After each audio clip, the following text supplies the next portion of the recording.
اعوذ باللہ من الشیطان الرجیم بسم اللہ الرحمن الرحیم۔ شروع اللہ کے بابرکت نام سے جو نہایت مہربان اور رحم کرنے والا ہے۔ آدمی دید است و باقی پوست است، دید آں باشد کہ دید دوست است۔ انسان اس دنیا میں صرف یہ جوہر لے کر پیدا ہوا ہے کہ اس کے دل میں صرف اور صرف خدا تعالیٰ کی محبت ہو، اور جوہر انسانی کے کمال کی حد یہ ہے کہ اسے دوست مراد حق تعالیٰ کی دید کے سوا کسی چیز سے کوئی غرض نہ رہے، اور وہ ہر نظارہ فطرت میں ذات خداوندی کو سر آرات دیکھے۔ بقول رومی، انسان حضرت حق تعالیٰ کے لیے اپنے دل میں اتنی محبت رکھے کہ خشک تارو خشک مغزو خشک پوست از کجا می آید این آواز دوست، کہ اسے ہر جگہ، ہر چیز اور ہر نظارے میں ذات خداوندی ہی فعال لما یرید ہی نظر آئے۔ آیا کائنات کا معنی دیر یاد تو، نکلے تیری تلاش میں قافلہ ہائے رنگ و بو۔ لیکچر کا باقاعدہ آغاز تلاوت قرآن کریم سے کرنے کے لیے میں محترمہ نائلہ شوکت سے التماس گزار ہوں کہ وہ یہاں تشریف لائیں اور ذکر الہی سے ہمارے دلوں کو تر کریں۔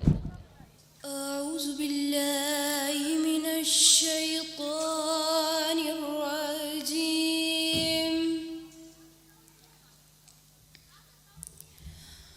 بسم اللہ الرحمن الرحیم۔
بالصبر والصلاة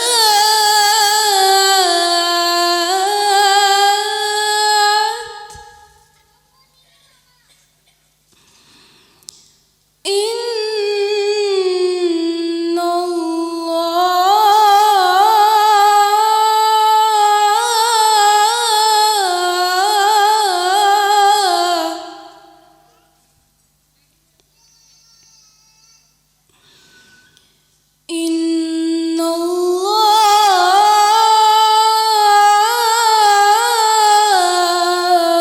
الله مع الصابرين۔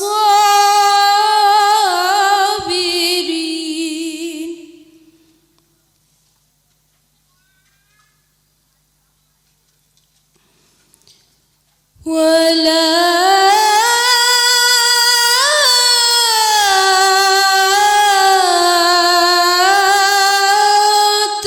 تقولوا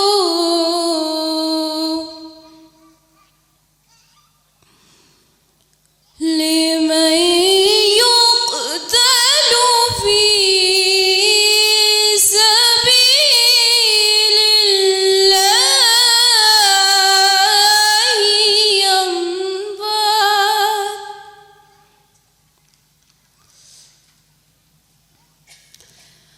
بل أحياء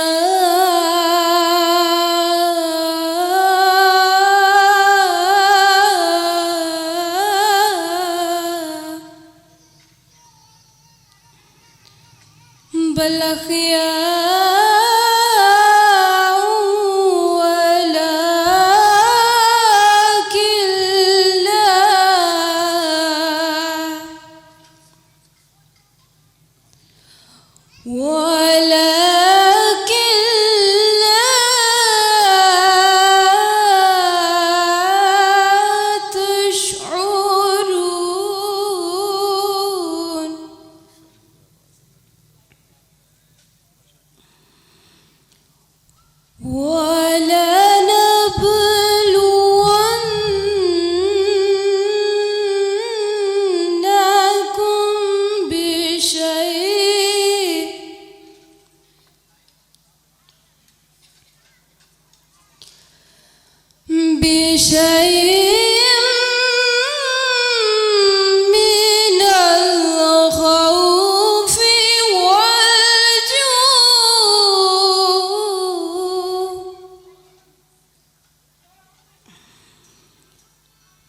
والجوع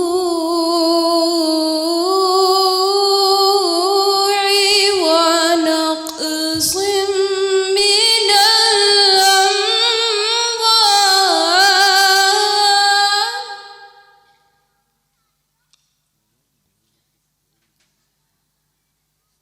من الأموال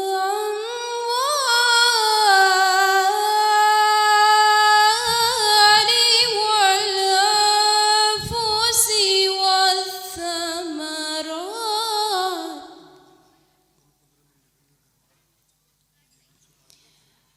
وبشر الصابرين.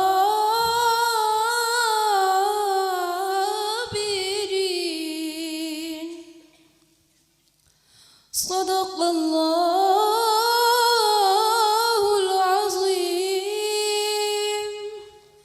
جزاک اللہ. سبحان اللہ.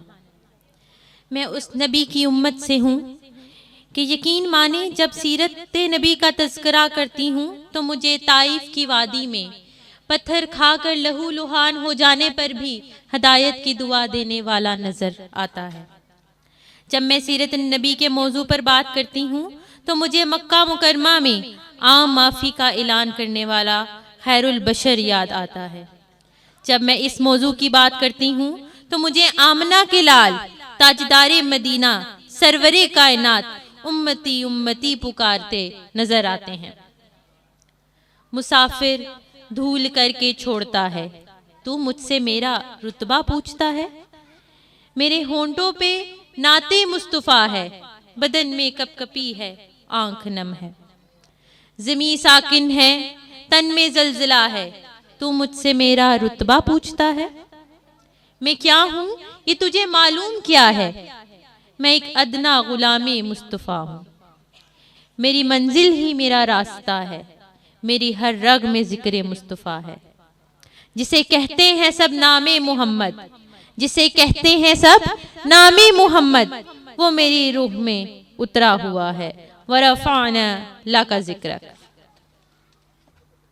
پیغمبروں کے بیانوں میں گونجنے والا، پیغمبروں کے بیانوں میں گونجنے والا، وہ نام سارے زمانوں میں گونجنے والا. بشکل مدحت و نعت و قصیدہ و توصیف، بشکل مدحت و نعت و قصیدہ و توصیف، وہ نام ساری زبانوں میں گونجنے والا. بس ایک نام انہی کا خدا کے نام کے بعد، بس ایک نام انہی کا خدا کے نام کے بعد، مؤذنوں کی اذانوں میں گونجنے والا ہے. اسمو سید و سالارو سرور عالم ہے، اسمو سید و سالارو سرور عالم، دلوں میں ذہنوں میں جانوں میں گونجنے والا. اب میں محترم جناب عقیل چشتی صاحب سے ملتمس ہوں کہ وہ سٹیج پر آئیں اور نعت پیش کریں. صلی علی نبینا صلی علی محمد.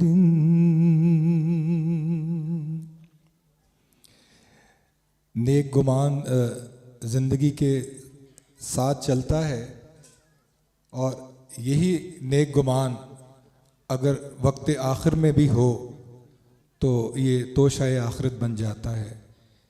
پچھلے دنوں استاد محترم کا ایک کلپ دیکھا جس میں وہ ہندوستان کے ایک شاعر ڈاکٹر راحت اندوہی کا کلام پڑھ رہے تھے، اور میں نے وہ کلام ڈاکٹر صاحب کی اپنی زبانی سنا، جس کے 3-4 روز بعد وہ فوت ہو گئے.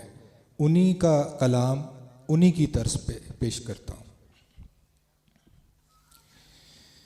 میں مطمئن ہوں شفاعت میرے رسول کی ہے، میں مطمئن ہوں شفاعت میرے رسول کی ہے. رسول میرے ہیں جنت میرے رسول کی ہے میں مطمئن ہوں، ہر ایک سانس عقیدت میرے رسول کی ہے، ہر ایک سانس عقیدت میرے رسول کی ہے،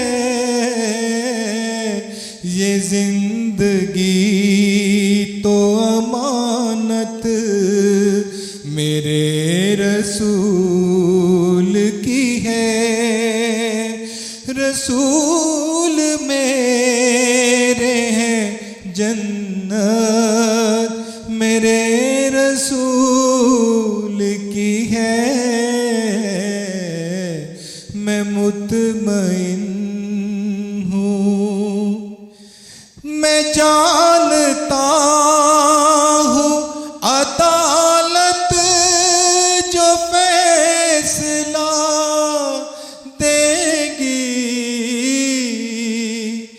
میں جانتا ہوں عدالت جو فیصلہ دے گی،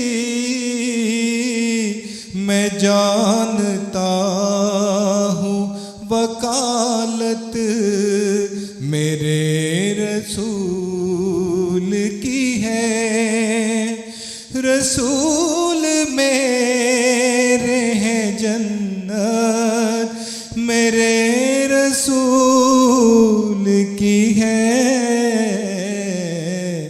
میں مطمئن ہوں شفاعت میرے رسول کی ہے، رسول میرے ہیں جنت میرے رسول کی ہے،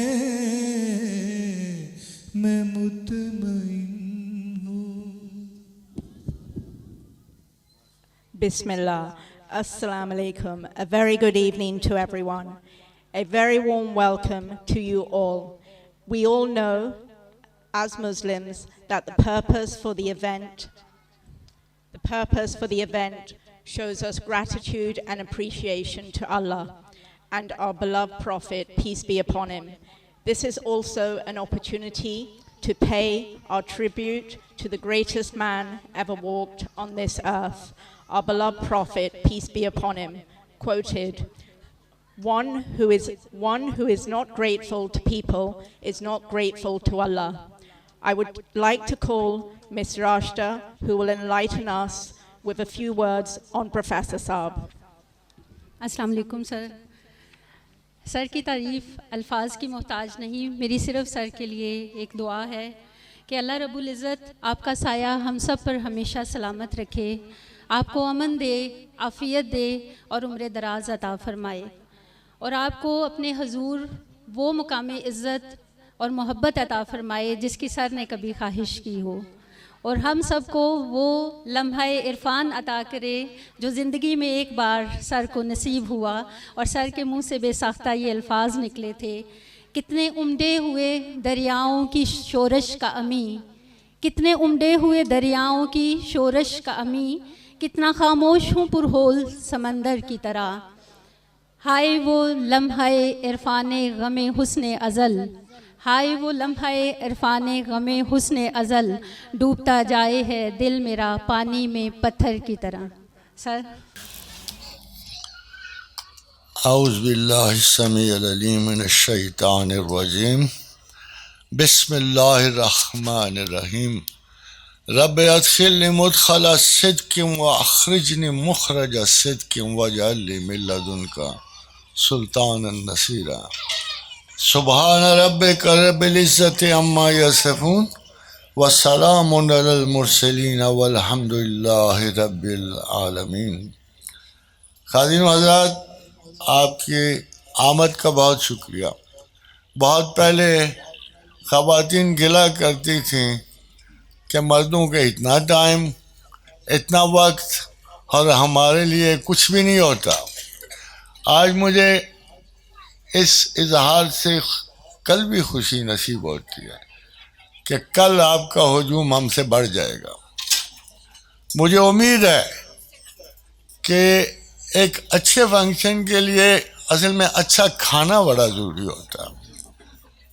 یہ رسم جلوسوں کی ہے، اور ہمارے رسم یہ ہے کہ ہم سب اچھے اکٹھا ہو کے اچھا کھانا کھائیں، اور اس کی ابتدا انشاءاللہ تعالی العزیز آج سے کریں گے.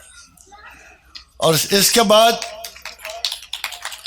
بعد تقریر ہو نہ ہو، مقرر کتنا بور ہو، انشاءاللہ خوراک اچھی ہوا کرے گی. اور سب سے بڑا ہمیں ٹائمنگ کا مسئلہ تھا. میں یہ چاہتا تھا کہ ہمارا ٹائم وہ ہو جو خواتین آرام سے گھر بھی پہنچ جائیں اور ان کو رات کے کھانے کی فکر بھی نہ ہو. یہ الٹیمیٹ رسپانسبلٹی جو ہے ہماری تھی کہ ہم دیکھیں کہ ان کو دن ہی دن میں اس کے آخری مومنٹس میں ہم انہیں حفاظت سے گھر پہنچا دیں. اینڈ سیکنڈلی یہ تھا کہ وہ گھر میں جاتے ہی نہ ہانڈیاں پھول کے بیٹھی رہیں. تو ہم اس ٹائمنگ کو پرفیکٹ کرنے کی فکر میں ہیں، اور انشاءاللہ تعالی العزیز next time when you come, اس چھوٹے سے خیمے کی ہمیں ضرورت نہیں پڑے گی، ہمیں ایک بہت بڑے خیمے کی ضرورت پڑے گی، ایسے ہی جیسے مردوں میں ہوتا ہے. آپ حیران ہوں گے کہ پورے پاکستان کیا پوری دنیا میں اتنا آرگنائزڈ ویل بلٹ سسٹم نہیں ہے، اتنے شریف لوگ ہی نہیں کہیں آتے. کھانے پہ وہ اودم مچی ہوتی ہے کہ انا للہ و انا الیہ راجعون. مگر ہمارے ہاں ماشاء اللہ لا قوت الا باللہ لوگ صبر کرنے والے آتے ہیں، سننے والے، تہذیب والے آتے ہیں اطمینان سے، اور اگرچہ ان کے پیٹوں میں بھوک سے مروڑ پڑ رہے ہوتے ہیں پھر بھی صبر کرتے ہو. تو آج کا دن بہت برکت والا ہے، اور یہ سنت رسول بھی ہے، تائید رسول بھی ہے، خدمت رسول بھی ہے کہ آج ہم نے اپنی مرضی سے اب دنیا میں سب سے زیادہ ممکنہ محبت کے حصول کے لیے ہم اپنے آقا و رسول کی خدمت میں سلام بھی پیش کیا، اور اس کے بعد انہی کے کہنے کے مطابق خادم حضرات یہ سن رکھیے کہ اللہ کے رسول کا قول مبارک ہے اور حدیث قدسی ہے کہ اللہ کو دو عادتیں بہت پسند ہیں، ایک حسن کلام اور ایک اچھا کھانا کھلانا. اللہ نے چاہا تو ہم یہ دونوں عادتیں پوری کریں گے آج، اور اگر ہمارے ساتھ خدا و رسول کی تائید رہی، محبت رہی، ان کے نظر کرم کا سایہ رہا، تو ہم نہ صرف تعداد میں، اخلاق میں، ادب و آداب میں بھی انشاءاللہ نمایاں حیثیت سے آگے بڑھ جائیں گے. خادم حضرات، میرا اپنا دین مختصر سا ہے کہ عبادت خدا کی اور محبت رسول اللہ کی. اللہ نے قرآن میں ایک آیت بڑی خوبصورت پیش کی. بعض قرآنی آیات اتنی خوبصورت ہوتی ہیں کہ دنیا کا کوئی شعر ان کے مقابلے میں نہیں آتا. تو فرمایا صبغۃ اللہ، اللہ کا رنگ. آپ نے بڑے رنگ سنے ہوں گے، جب کھولو نا ذرا پرانا ریڈیو ٹی وی تو اس پہ خواجہ نظام کا رنگ آ رہا ہوتا ہے، رنگ دے پیا موہ نظام رنگ دے پیا. تو رنگ کہتے ہیں ٹوٹل آئیڈینٹیفیکیشن کو. میں اگر کسی کے رنگ میں ڈھلنا چاہوں نا، اور مجھے اس کی ہر عادت پسند آ جائے، اچھی ہو یا بری، تو میں اس کو کہتا ہوں کہ I have completely identified myself with him or her. تو اس آئیڈینٹیفیکیشن میں ٹوٹل کمٹمنٹ ہوتی ہے، ہر چیز ڈھل جاتی ہے، چاہے اگلا کچھ کرتا رہے. اب چاہے خان صاحب پر کتنے الزام لگے نا غداری کے، بدعہدی کے، ہم ضدی لوگ کہیں گے وہ آنیسٹی ہیں، ہم کہیں گے وہی ہیں. کیونکہ ہم جب آئیڈینٹیفائی کر لیتے ہیں نا اپنی کسی کمزوری کی کسی کے ساتھ، تو پھر ہم کوشش کرتے ہیں کہ دنیا کا کوئی کسی قسم کا الزام اس پہ نہیں لیا جاتا. مگر اس کے بارے میں کیا ہے جو خدا جس کو خود صادق و امین کہتا ہے. اگر آپ میں گیا تو نہیں ہوں، اللہ نے آپ میں سے کئیوں کو عمرہ اور حج نصیب کیا ہوگا، اللہ سب کو جو یہاں موجود ہے نصیب فرمائے. تو روضہ رسول پہ ایک آیت لکھی ہوئی ہے کہ لا الہ الا اللہ الملک الحق المبین، کہ پہلی آیت خدا کی تعریف میں کہ لا الہ الا اللہ الملک الحق المبین محمد الرسول اللہ صادق الوعد الامین، کہ اس کے نیچے اور جو ایسی ہستی ہو کہ جس کو خدا نے خود صادق اور امین کہا ہو اور اس سے محبت کرتے ہوئے کوئی اصول حائل نہیں ہوتا، کوئی دیوبندی نہیں حائل ہوتا، کوئی اہل حدیث نہیں حائل ہوتا، کوئی محترمہ ہمیں نہیں ڈرا سکتی کہ یہ کفر اور شرک ہے، کیونکہ محبت میں تو کوئی حد نہیں ہوتی. آپ کو پتہ ہے محبت کس جذبے کو کہتے ہیں؟ یہ ٹیکنیکل تعریف آپ کو سنا رہا ہوں کہ محبت اس جذبے کو کہتے ہیں کسی اور جذبے سے بدلا نہ جا سکے. آپ اس لفظ کی جگہ کوئی اور جذبہ نہیں رکھ سکتے ہو، آپ اس جذبے کی جگہ کسی اور جذبے کو نہیں رکھ سکتے ہو، اور یہ وہ محبت ہے جو آپ کا خدا اور آپ کا رسول مانگتا ہے. خدا اپنی عبادت اس طرح مانگتا ہے، صبغۃ اللہ ومن احسن من اللہ صبغۃ، اللہ کا رنگ اور اللہ کے رنگ سے بھی کوئی رنگ بہتر ہے. وہ سوال کرتا ومن احسن من اللہ صبغۃ ونحن لہ عابدون. عبادت کی یہ تعریف ہے، اصل تعریف یہ ہے کہ ایسا رنگ جو کبھی نہ بدلے، ایسی محبت جس میں کوئی آثار تبدیلی پیدا نہ کر سکیں، ایسا عشق رسول جس کو کبھی متغیر نہ آپ کر سکیں. اور یہ خدا نے اپنے باقی عبادت ایسی کرو گے کہ اللہ کے رنگ میں رنگے جاؤ گے، پھر میں مانوں گا کہ تم واقعی مسلمان اور مومن ہوں. صبغۃ اللہ ومن احسن من اللہ صبغۃ ونحن لہ عابدون. ہم عبادت کرنے والے. پھر آپ دعوتاً کہہ سکتے ہو کہ ہم عبادت کرنے والے ہیں، وَنَحْنُ لَهُ عَابِدُونَ، ہم عبادت کرتے ہیں. اور ہماری عبادت کیا ہے؟ اللہ کا رنگ. یہ مولویوں کا رنگ نہیں ہے، یہ کسی فقیہ کا رنگ نہیں ہے، کسی محتسب کا رنگ نہیں ہے. اور اللہ کے رنگ میں سب سے بڑی بات کیا ہے خواتین و حضرات؟ سب سے بڑی بات کیا اللہ کے رنگ میں؟ غضب، قہر، جلال، جہنم؟ نہیں، یہ کوئی بہت بڑی غلط فہمی ہے جو آپ کے ذہنوں میں سما گئی ہے. یہ رنگ نہیں ہے اللہ کا. اللہ کا رنگ یہ ہے کہ اے بندگان خدا، اے میرے بندو، میں نے تمہارے کہنے پہ تمہیں پیدا نہیں کیا. مجھے پتہ ہے کہ تم نے نہیں چاہا ہوگا. اگر تمہیں بھی جہنم دکھائی جاتی آنے سے پہلے تو تم سب نہ کر دیتے پیدا ہونے سے. میں نے تمہیں پیدا کیا ہے، تمہاری مرضی سے پیدا نہیں کیا. اس کے عوض میں تمہیں ایک چیز دوں گا، ایک شے. اور وہ کیا شے؟ وَكَتَبَ عَلَى نَفْسِ الرَّحْمَةِ، کہ میں نے لکھ دیا ہے کتاب میں نے قرآن میں لکھ دیا ہے کہ میں اپنے بندوں پر رحم کروں گا. پھر حدیث رسول میں اللہ کے رسول نے کہا اللہ نے تمام صفات عالیہ کو مرتب کیا، تمام اپنے آیون پیش کیے اور یہ کہہ دیا کہ میرا غضب میری رحمت میرے غضب پہ بازی لے گی.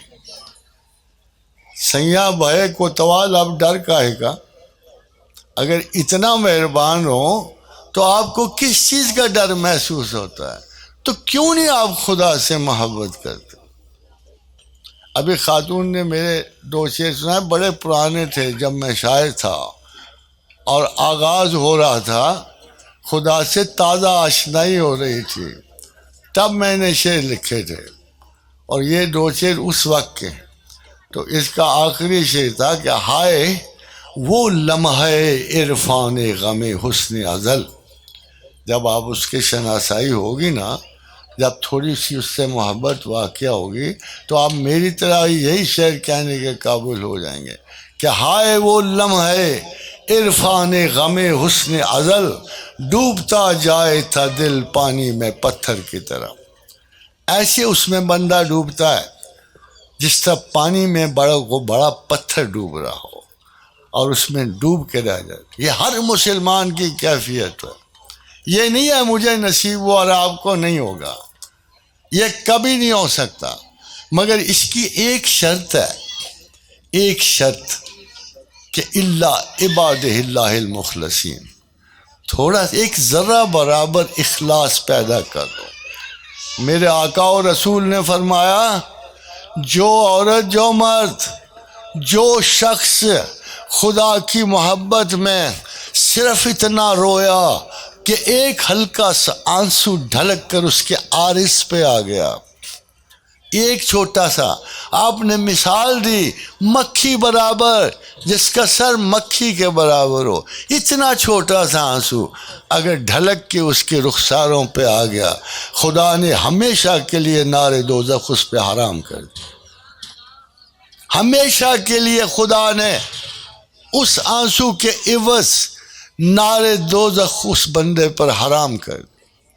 پھر حضور کنویں میں پاؤں لٹکائے بیٹھے تھے، تو ایک صحابی نے پوچھا، یا رسول اللہ صلی اللہ علیہ وسلم ہمارے لیے کچھ فرمائیے.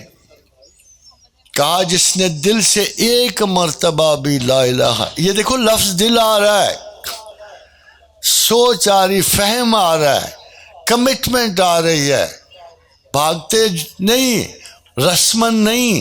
جس نے دل سے ایک مرتبہ لا الہ الا اللہ کہہ دیا، اس پہ ہمیشہ کے لیے دوزخ کی آگ حرام کر دی گئی.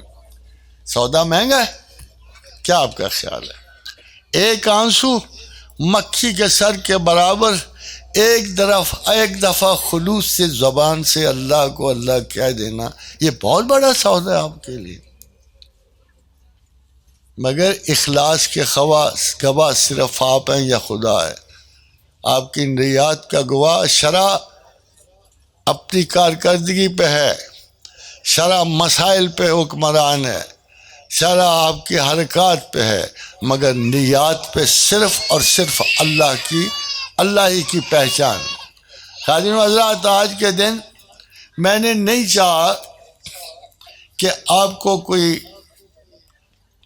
سخت حدیثیں سناؤں، فہمائش اور تنبیہ کی حدیثیں نہیں سنانا چاہتا، مگر ایک حدیث بڑی ضروری تھی کہ عید کے دن جب حضور خطبہ پڑھا کے باہر آئے تو خواتین کا بڑا ہجوم دیکھا، تو کھڑے ہو کے افسوس سے کہا کہ میں تم میں سے بہت سو کو جہنم میں دیکھتا ہوں. ظاہر ہے بہت شور و غوغا مچ گیا، آفتیں آ گئی، لوگ اور خواتین رونا شروع کی، یا رسول اللہ یہ پھر کیسے؟ فرمایا صدقات دیا کرو، صدقات دیا کرو، تمہارے صدقات تمہارے ہر گناہ کو تم سے صاف کر. اور بہت مرتبہ دیکھو قرآن حکیم میں بڑی عجیب سی آیت ہے صدقات پہ. فرمایا کہ میں اپنے بندوں پہ بڑا مہربان ہوں، آنے بعد ہی بہت مہربان ہوں. وہ خود صدقات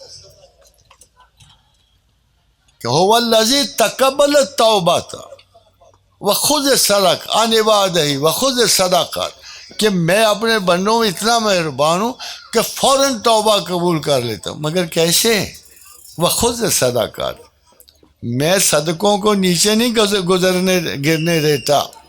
مگر یہ کالے صدقے والی رسم کوئی نہیں ہے اسلام میں، کالے بکرے والی. پہلے کالا بکرا ڈھونڈو، ہے جی، مل جائے تو اتنا خوبصورت لگے کہ بجائے ذبح کرنے کے پال لو اس میں. یہ رسم نہیں ہے. جو ہوتا ہے صدقہ دے دو. ایک کھجور صدقہ ہے، ایک بات صدقہ ہے، رستے کی ایک شناخت صدقہ ہے، یعنی اچھا مشورہ صدقہ ہے. تم نے بہت صدقے کو آسمان پہ چڑھا لیا ہے. اللہ کو نہیں ضرورت ان چیزوں کی. اللہ کو آپ کی نیات کے تحت ایک معمولی سی قربانی جو اپنے مال سے کرو گی وہ صدقہ ہے. ایک بہت امیر عورت حضور صلی اللہ علیہ وسلم کے پاس آ گئی، فرمایا میرا خاوند غریب ہے.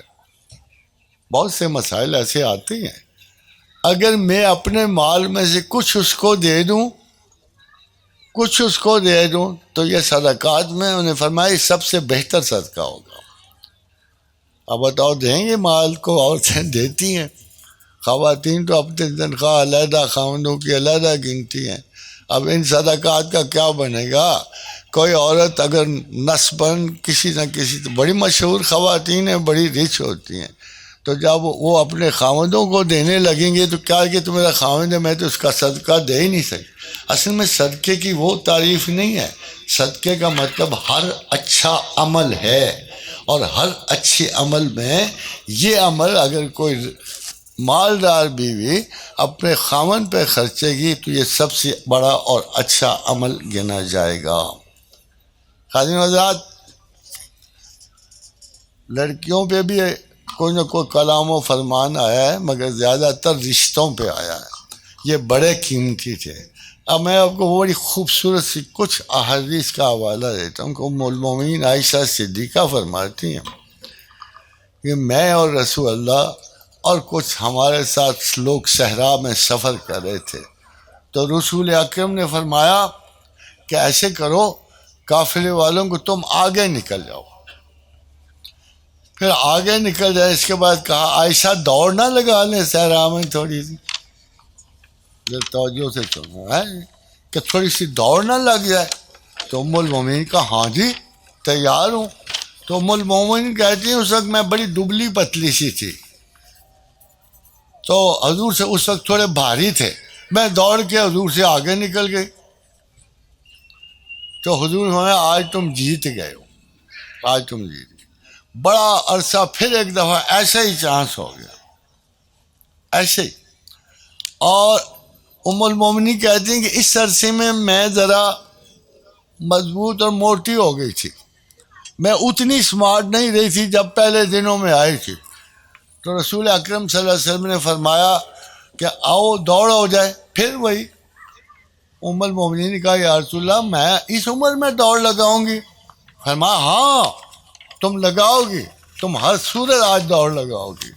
سو دوڑ لگی تو ام المومنین پیچھے رہ گئیں اور حضرت آگے نکل گئے. یعنی وجہ پتہ کیا تھی؟ یہ کیوں سختی سے کہا کہ دوڑ لگاؤ، اور پھر یہ بھی فرمایا کہ آج تیرے اس دن کا بدلہ ہو گیا. وہ پرانی بات یاد کرائی ام المومنین عائشہ کو، وہ پرانی بات یاد کے خاطر اس دن کا بدلہ ہو گیا جب میں تجھ سے ہارا تھا، آج میں جیت گیا ہوں. مگر آپ کو پتہ کیا کہا انہوں نے؟ آج تم ضرور دوڑو گی. خاتون حضرات، کیا آپ کو رسول کے اس قول کی سمجھ آئی؟ ہمیشہ کے لیے کہا کہ خام خواہ بیٹھ کے موٹے نہ ہوا کرو، دوڑا کرو. دیکھو اللہ کے رسول کا ارشاد ہے کہ اپنے وجود سے غافل نہ ہوا کرو. اور جب تم یہ نہیں ہے کہ عمر بڑھ جائے اور تمہارا وزن بڑھ جائے تو آرام سے بیٹھا نہ کرو. فرمایا تم ضرور دوڑو گی. ام المومنین کا میں تھوڑی سی موٹی تازی ہو گئی تھی اس وقت. تو یہ آپ اس سے سوچو کہ کتنی بڑی شہادت چھوڑ دی انہوں نے ویمن ایکسرسائز پہ، عورتوں کی ایکسرسائز پہ انہوں نے کتنی بڑی شہادت چھوڑ دی. اور لوگ بعد میں مذہبی لوگوں نے عورتوں پہ تو خدا نہ خواستہ حرکت کرنا ہی حرام کر دیا نا. مگر ادھر تو ورزش کروائی جا رہی ہے، وہ بھی صحرا میں، وہ بھی صحرا میں. اور پھر حضور آگے نکل گئے اور کہا کہ یہ اس وقت کا بدلہ ہے، آج میں تم سے جیت گیا ہوں. اس فرمائش پہ سوچو نا ام المومنین کو کتنا چڑھا ہوگا غضب، اور کس مشقت سے پھر انہوں نے اپنے آپ کو دبلا کرنے کی کوشش کی ہوگی. تو بٹوین یہ دیکھو ایک طرز عمل ہے. اس کائنات کے اس رب العالمین کی رحمت للعالمین شخصیت نے ہر طبقے کی چھوٹے سے چھوٹے مسئلے پہ سوچا ہوا ہے اور ان کو ہدایت بخشی ہے. یہ یورپ سے نہیں آئی ویٹ لفٹنگ، یہ ادھر سے نہیں آئی آپ کی محنت و مشقت اور ایکسرسائز کی باتیں، یہ خاص خانہ رسول سے آئی ہیں، خاص بیت رسول سے آئی ہیں. اور خواتین و حضرات، جب یہ عورتیں جمع ہوئیں حضور نے یہ کہا تو بڑی گھبرائیں، تو آپ فرمایا صدقہ دیا کرو، ساتھ ایک تسبیح بھی بتائی. فرمایا اور کیا کیا کریں؟ فرمایا یہ تسبیح بھی پڑھا کرو، سبوح قدوس ربنا و رب الملائکۃ والروح. میں متعدد مرتبہ صرف آپ کے فائدے کے لیے یہ تسبیح، ضرور ایک تسبیح پڑھ لیا کرو. اور ایک تسبیح جو ہے، دیکھو آپ کو بہت اگر ڈر لگتا ہے نا، بہت اگلے آنے والے وقتوں سے بہت خوف محسوس کرتے ہو، تو یہ ایک بات یاد رکھو کہ اللہ نے خود ایک تسبیح دی ہوئی ہے، قرآن حکیم میں دی ہوئی ہے. اب یاد رکھنا جو میں آپ کو بات بتا رہا ہوں، یہ 5 سبجیکٹس ہیں. خدا کہتا ہے میں 5 چیزوں سے نسل انسان تمہیں آزماتا ہوں، اور میں نے یہ بھی بتا دیا ہے کہ یہ 5 عذاب اور آزمائشیں ٹلیں گی کیسے. فرمایا وَلَا نَبْلُوَنَّكُمْ، بلا شبہ میں تمہیں آزماؤں گا، بِشَيْءٍ مِّنَ الْخَوْفِ. ڈر آتا ہے نا، آج سردیوں میں زیادہ ڈر آتا ہے، سانس رکتا ہے، مرنے سے ڈر آتا ہے، افراد سے ڈر آتا ہے، اشیاء سے ڈر آتا ہے، نادیدہ قوتوں سے ڈر آتا ہے، خوف کی ہر قسم، بھوکا ہونے سے ڈرتے ہیں، مال و اسباب کے ختم ہونے سے ڈرتے ہیں. تو خدا نے پہلا لفظ خوف کہا، وَلَنَبْلُوَنَّكُمْ بِشَيْءٍ مِّنَ الْخَوْفِ وَالْجُوعِ. بھوک سے ڈرتے ہیں، کمی اور بیشی سے ڈرتے ہیں، افلاس سے ڈرتے ہیں، وَنَقْصٍ مِّنَ الْأَمْوَالِ، مالوں کے نقصان سے ڈرتے ہیں، اولاد کے نقصان سے ڈرتے ہیں، اسباب کے نقصان سے ڈرتے ہیں، وَالْأَنفُسِ، کیفیات ذات سے ڈرتے ہیں، سینسٹیو ہوئے پڑے ہوتے ہیں، تنہائیوں سے ڈرتے ہیں، کمپینین سے ڈرتے ہیں، خارج سے ڈرتے ہیں، باطن میں ڈرتے ہیں. وَالْأَنفُسِ وَالثَّمَرَاتِ، مال و اسباب کے منقطع ہونے سے، بچوں کے مر جانے سے، ماں باپ کے جانے سے ڈرتے ہیں. یہ سارے ہمارے خوف ہیں. ثمرات سے ڈرتے ہیں، جو ہمارے پاس ہوتا ہے اس کے لاس سے ڈرتے ہیں. فرمایا وَإِذَا أَصَابَهُم مُّصِیبَةٌ، جب کسی پہ یہ مصیبتیں آئیں. اب دیکھو خدا کہہ رہا ہے وَإِذَا أَصَابَتْهُم مُّصِیبَةٌ، جب کسی پہ یہ مصیبت آئے، کون کہہ رہا ہے؟ خدا کہہ قالوا، تو اس تسبیح کو پڑھنا، اِنَّا لِلَّهِ وَإِنَّا إِلَيْهِ رَاجِعُونَ. آپ کو یاد ہے ہم صرف مرنے پہ پڑھتے ہیں. اچھا مرنے کے بعد دولت کبھی واپس تو نہیں نہ آتی. ہمارا یہ عالم ہے ہمارے علم و متعلم ہونے کا کہ جو چیز واپس نہیں آ سکتی ہم اس پہ پڑھتے ہیں. مر گیا تو بیچارہ نہیں لوٹے گا نا، تو یہ اس مقام پہ نہیں پڑھی جاتی اتنی، وہ تو گیا سو گیا.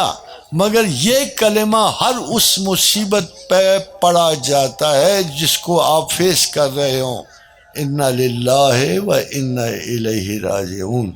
اور یہ تسبیح بتائی کس نے؟ قالوا، تو یہ کہو اِنَّا لِلَّهِ وَإِنَّا إِلَيْهِ رَاجِعُونَ. یہ خود خدا نے یہ تسبیح بتائی.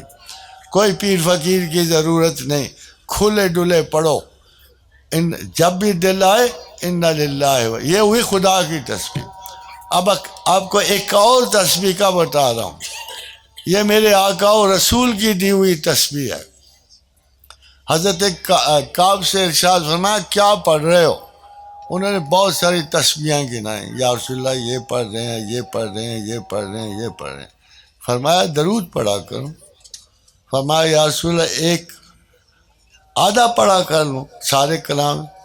فرمایا اور پڑھا کرو. فرمایا یا رسول اللہ میں 3 تہائی پڑھ لیا کروں؟ فرمایا اور پڑھا کرو. کہا حضرت کعب نے یا رسول اللہ میں درود ہی نہ پڑھا کروں؟ فرمایا کفایت کرے گا، کفایت کرے گا. یعنی اگر تم کچھ نہ کرو اور درود پڑھو تو یہ تمام تسبیحات کو کفایت کرے گا. اور خادم و حضرات ایک ہدایت فرما کے گئے کہ سب سے اچھا ذکر جو ہے، سب سے اچھا ذکر جو ہے، اور اس کے بارے میں بڑی مشہور حدیث اتری کہ افضل الذکر لا الہ الا اللہ محمد رسول اللہ. تو 3 تسبیحات ایسی ہیں جو آپ بغیر کسی تردد کے، بغیر کسی سے پوچھے کہ ایک خدا کی بتائی ہوئی اور 2 رسول اللہ صلی اللہ علیہ وسلم کی بتائی ہوئی، یہ تسبیحات آپ جتنی چاہو پڑھ لیا کرو. اللہ آپ کی ضمانت دیتا ہے، رسول آپ کی ضمانت دیتا ہے. انا للہ و انا الیہ راجعون. پھر لا الہ الا اللہ محمد رسول اللہ. اصل میں یہ بڑی ضروری تسبیح ہے. اب فرض کرو ہندو چلا گیا نا کبھی گریو یارڈ میں مرنے پہ آ گیا، شمشان بھومی، شمشان بھومی جلانے سے تھوڑے سے پہلے ذرا سے وقفے میں قبر کے فرشتے اوپر پہنچ گئے. تو انہوں نے سوال تو 2 ہی پوچھے جاتے ہیں، من ربوں کا، تمہارا رب کون تھا؟ اب اس بیچارے کو بڑا خلجان ہوتا ہے، کیونکہ آپ کو پتہ ہے کہ 1 ارب ہندوؤں کے 33 کروڑ بت ہیں جن کے وہ پرستش کرتے ہیں. Every 3rd Hindu has a God. اب اتنے سارے خداؤں کے نام ہی نہیں یاد ہوتے. چلو ہم نے فرض کیا کہ 6-7 کے نام انہیں یاد ہیں.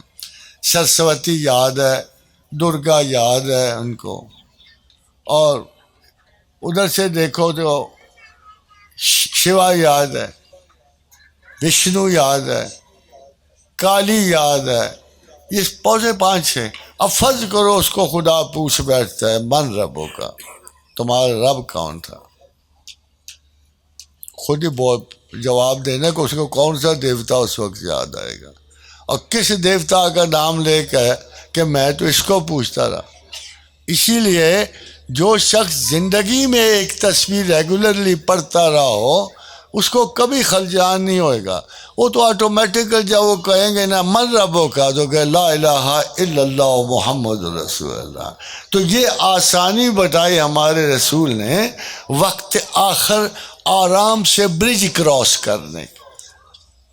یہ قبر برج ہے نا، زندگی اور موت اور اگلی زندگی، اس کے درمیان جو برج ہے اس کو ہم موت کہتے ہیں. It's bridging. یہ بڑی ضروری ہے.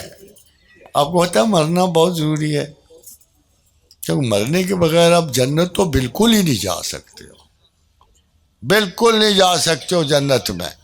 یہ جسم وہاں چل ہی نہیں سکتا.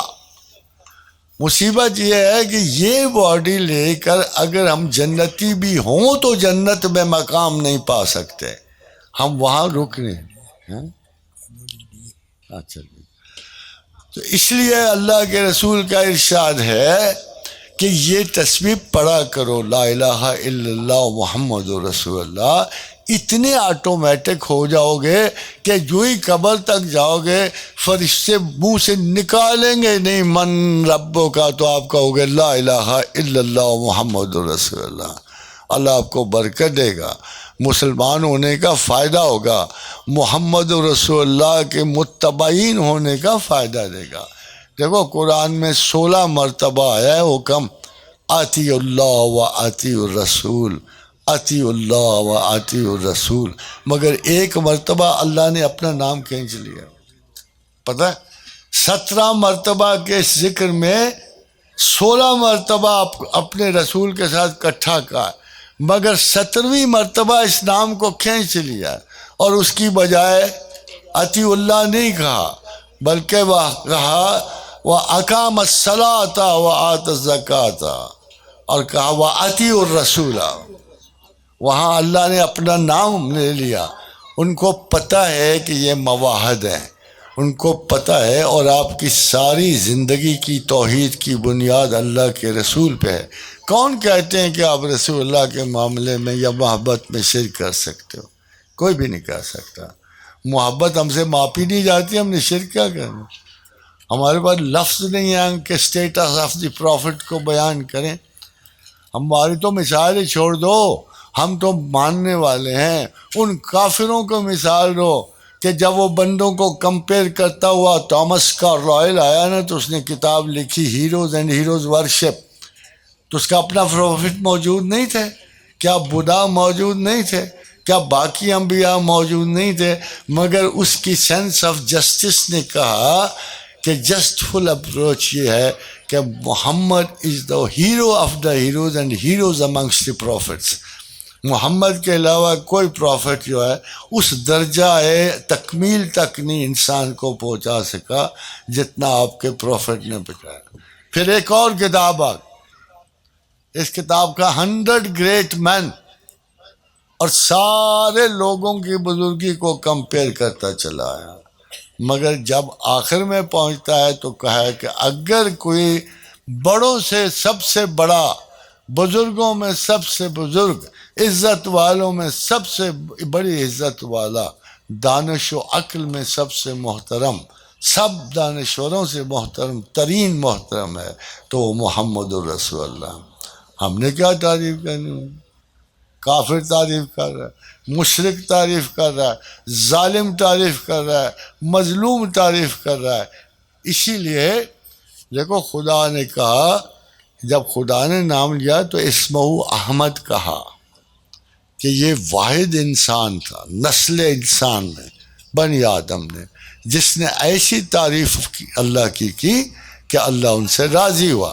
اور یہی وہ واحد معزز ترین شخصیت ہے کہ جس کو زمین پر اس نے اسم محمد کا لقب دیا، یعنی تعریف کیا گیا.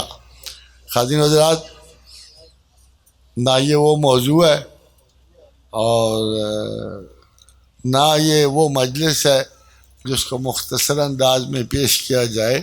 میں بڑی امپورٹنٹ احادیث 2-4 بیان کرنے کے بعد، اور سب سے بڑی مشکل پتہ ہے کیا ہے؟ سردی ہے، کھانا جلدی ٹھنڈا ہو جائے گا، تو میں اپنے سارے لیکچر کو مختصر کر رہا ہوں. پھر کبھی سے انشاءاللہ صرف 2-4 حدیثیں آپ کی ضرورت کے لیے. بعض خواتین کے خاوند کنجوس ہوتے ہیں، مانگ مانگ کے بھی بڑی مشکل سے ملتے ہیں، تو اس پہ ایک حدیث آپ کو سناتا ہوں، تھوڑی سی آسانی ہو جائے آپ کو، تھوڑی سی. کہ حضرت ابو سفیان کی بیوی ہندہ اپنے خاوند کی کنجوسی کی شکایت کرنے، آپ صلی اللہ علیہ وسلم نے فرمایا، تو ابو سفیان کے مال سے اتنا مال لے سکتی ہے جو تجھے اور تیرے بچوں کے لیے باعزت طور پہ کافی ہو. خوشی ہوئی؟ چوری نہیں، اتنا مال لے سکتی ہو تو کم از کم اس میں بچوں والی عورتوں کو بڑی ایک تنبیہ بھی ہے کہ جو عورت اپنے شوہر سے بلا وجہ طلاق مانگے اس پہ جنت کی خوشبو حرام ہے. اب کچھ محبتوں کے میں اب بہت مختصر کر رہا ہوں کہ مجھے پتہ ہے کہ آپ کو صبح کی بھوک لگی ہوئی ہوگی، اور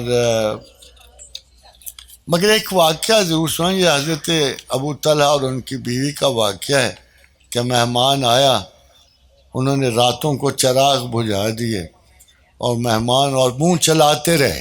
پتہ لگتا ہے یہ کھا رہے ہیں مگر وہ کھا نہیں رہے تھے، بلکہ مہمان کی وجہ سے وہ منہ خالی ہلا رہے تھے، مہمان کھا رہے تھے. یہ مہمان نوازی پہ ہے، آپ کو خبر ہونی چاہیے. اور وہ یہ ادا اللہ کو اتنی پسند آئی اور فرمایا وہ ترجیح دیتے ہیں اپنے نفسوں پہ دوسرے اصحاب کو، اگرچہ وہ خود بھی فاقہ میں ہوں، اور جو اپنی طبیعت کے بخل سے محفوظ رکھا گیا سو ایسے ہی لوگ فلاح پانے والے. وَمَنْ يُوقَ شُحَّ نَفْسِهِ فَأُولَئِكَ هُمُ الْمُفْلِحُونَ. اتنی کنجوسی بھی نہ کیا کرو گھروں میں جتنے آپ سوچتے ہو، یہ توکل کے خلاف ہے. یہ آپ کا حق ہے کنجوسی کرنا، مگر اور بچت کرنا اور حفاظت کرنا مال کی، مگر اتنی نہ کیا کرو کہ توکل ہی اٹھ جائے اللہ سے. تو اللہ آپ کو بہت ساری برکت دے, اللہ آپ پر بہت سارا کرم فرمائے. یا ارحم الراحمین, یا ارحم الراحمین, یا ارحم الراحمین, یا ذا الجلال والاکرام, یا ذا الجلال والاکرام, یا ذا الجلال والاکرام. لا الہ الا انت سبحانک انی کنت من الظالمین. اللہم انا اسألک بانک انت اللہ الاحد الصمد الذی لم یلد ولم یولد ولم یکن لہ کفوا احد. اللہم انا اسألک بان لک الحمد لا الہ الا انت وحدک لا شریک لک الحنان المنان بدیع السماوات والارض یا ذا الجلال والاکرام. وإلہکم الہ واحد لا الہ الا هو الرحمن الرحیم. اللہ لا الہ الا هو الحی القیوم. الف لام میم اللہ لا الہ الا هو الحی القیوم. کوئی سی اچھی خواہش مانگ لو.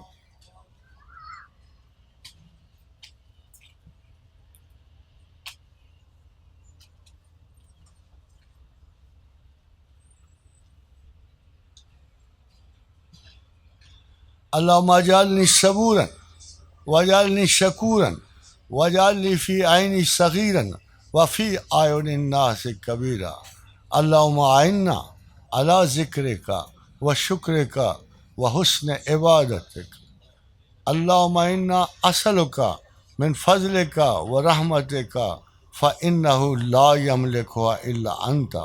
اللہم انا اعوذ بک من البرص والجنون والجذام والسیء الاسقام.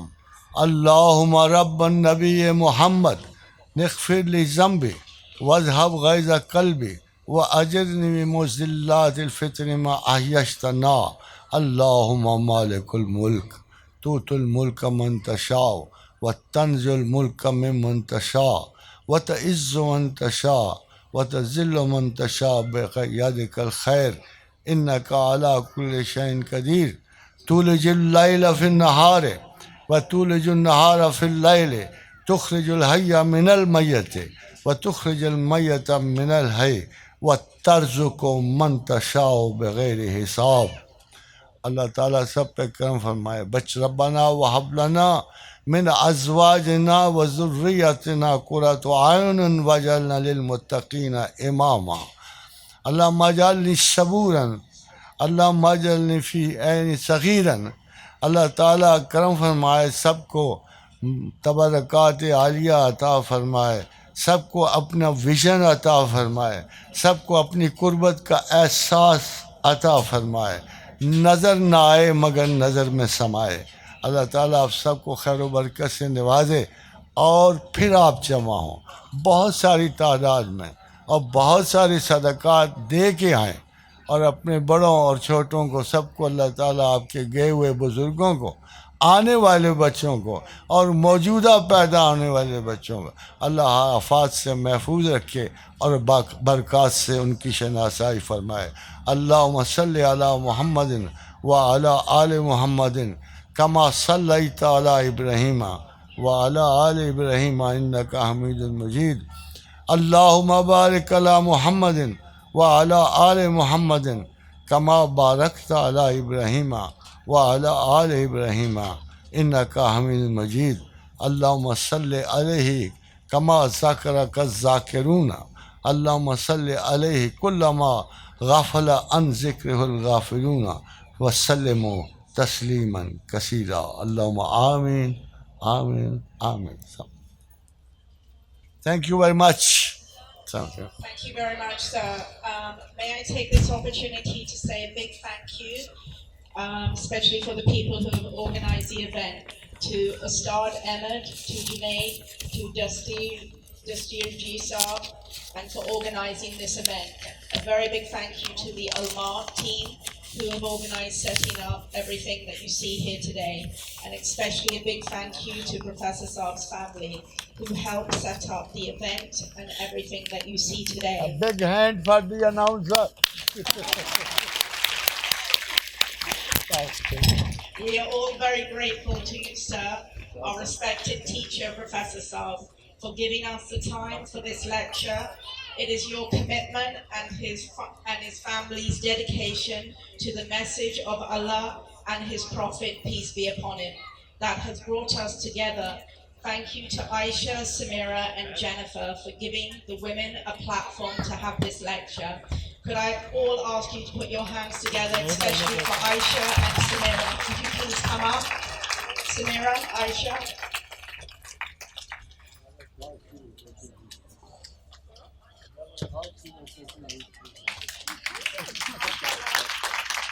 Samira and Aisha, could I have you on stage?